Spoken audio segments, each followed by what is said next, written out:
నారాయణ స్వామి వారి యొక్క అనుగ్రహాన్ని మీరు పొందాలి అంటే మీరు రమాసహిత సత్యనారాయణ స్వామి వారిని మీ కులదైవముగా గృహదైవంగా మార్చుకోవాలి. ప్రతి కులానికి ఒక దైవం ఉంటాడు, ప్రతి గ్రామానికి ఒక దైవం ఉంటాడు, ప్రతి కుటుంబానికి ఇలవేల్పొకలు ఉంటారు. ప్రతి కుటుంబానికి సత్యనారాయణ స్వామి వారు ఇష్టదైవంగా ఉండాలి.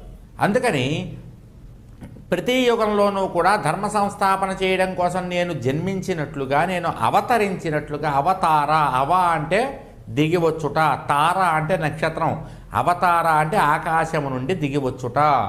ఆ విధంగా కలియుగంలో నేను సత్యేశ్వరుడిగా వెలిసున్నాను, వెంకటేశ్వరుడిగా వెలిసున్నాను. ఎవరైతే తిరుమలలో వెంకటేశ్వరుడిగా నన్ను దర్శించుకుంటారో, ఎవరైతే అన్నవరంలో సత్యేశ్వరుడిగా నన్ను దర్శించుకుని సత్యదేవ వ్రతం ద్వారా పూజిస్తారో వాళ్ళందరికీ కూడా కలియుగం వల్ల కలిగేటటువంటి కష్ట నష్టాలంటే